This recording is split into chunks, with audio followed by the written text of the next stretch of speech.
Sebelum kita lanjut ke cerita, jangan lupa tekan subscribe, like, dan loncengnya, agar kita bisa belajar bersama.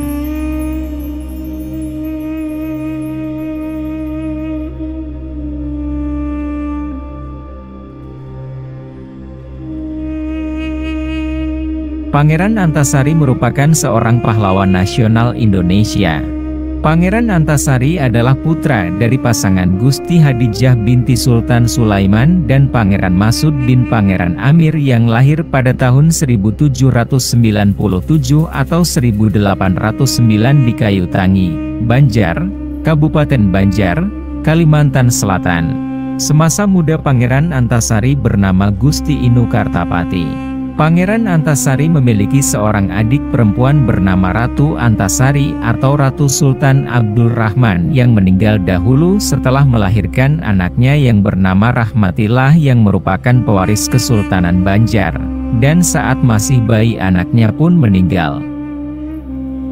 Pangeran Antasari tidak hanya sebagai pemimpin suku Banjar, namun juga pemimpin suku Kutai, Maanyan, Bakumpai, Siang, Murung, Ngaju, Sihong, Pasir dan beberapa suku lain yang ada di wilayah dan pedalaman atau sepanjang Sungai Barito, baik beragama Islam maupun Kaharingan.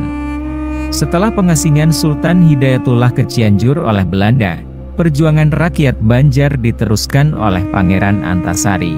Pada 14 Maret 1862, untuk menguatkan posisi Pangeran Antasari sebagai pemimpin perjuangan untuk melawan penjajah di kawasan bagian utara Banjar, di depan rakyat, pejuang, bangsawan, panglima Dayak serta alim ulama Banjar. Pangeran Antasari ditunjuk sebagai petinggi Kesultanan Banjar atau menjadi Sultan Banjar dengan gelar Panembah Amiruddin Khalifatul Mukminin. Penguatan posisi tersebut dimulai dengan seruan, "Hidup untuk Allah dan mati untuk Allah." Pada 25 April 1859, Pangeran Antasari bersama 300 prajuritnya menyerang pertambangan batu bara milik Belanda yang ada di Pengaron. Dengan dimulainya penyerangan tersebut, Perang Banjar pun pecah. Peperangan demi peperangan terus terjadi di seluruh wilayah kerajaan Banjar. Pangeran Antasari yang dibantu para panglima dan pengikut setianya menyerang pos-pos milik Belanda yang ada di Martapura, Riam Kanan, Hulu Sungai, Tabalong, Tanah Laut, sepanjang Sungai Barito hingga Puruk Cahu.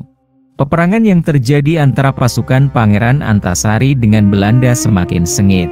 Belanda yang dibantu oleh pasukan Batavia dan juga persenjataan canggih, berhasil mendesak Pangeran Antasari dan pasukannya, dan Pangeran Antasari akhirnya memindahkan benteng pertahanannya ke Muara Taweh. Belanda terus membujuk Pangeran Antasari agar menyerah, namun Pangeran Antasari tetap teguh pada pendiriannya. Pihak Belanda pernah menawarkan hadiah imbalan siapapun yang dapat menangkap lalu membunuh Pangeran Antasari, namun tidak ada yang mau menerima tawaran tersebut.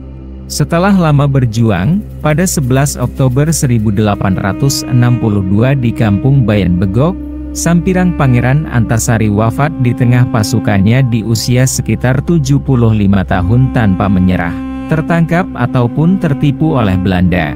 Pangeran Antasari meninggal akibat penyakit paru-paru dan juga cacar yang dideritanya setelah perang di bawah kaki Bukit Begantung, Tundukan. Sepeninggalan Pangeran Antasari, perjuangan diteruskan oleh putranya yang bernama Muhammad Seman.